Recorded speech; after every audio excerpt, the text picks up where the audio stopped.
لیکن سوال کرنے والا کوئی بھی ہو سکتا ہے. سوال کرنے والا آپ کا اپنا بھی ہو سکتا ہے, سوال کرنے والا آپ کا کوئی غیر بھی ہو سکتا ہے.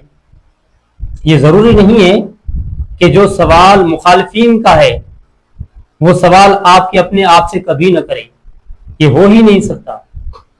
یاد رکھیں, اگر آپ چاہتے ہیں کہ آپ کی طرف لوگ آئیں, آپ کی دعوت کو سنیں, آپ کی طرف لوگ مائل ہوں, تو ان کو جواب بھی ایسا دینا چاہیے وہ خوش ہو جائیں, آپ کی بات کو سن کر وہ خوش ہو جائیں.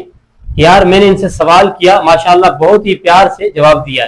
اب اگر آپ پیار سے جواب نہ دیں گے, غصے کی حالت میں جواب دیں گے, تو مجھے بتائیں کہ آپ نے اپنے آپ سے لوگوں کو دور کیا. اگر آپ عالم ہیں, مفتی ہیں, مولوی ہیں, اگر آپ نے اپنے آپ سے کسی کو دور کیا تو سمجھیں کہ آپ نے کسی شخص کو دین سے دور کیا, کیونکہ آپ دین کی دعوت دینے والے ہیں, آپ علم سکھانے والے ہیں, آپ شریعت کو سمجھنے والے ہیں.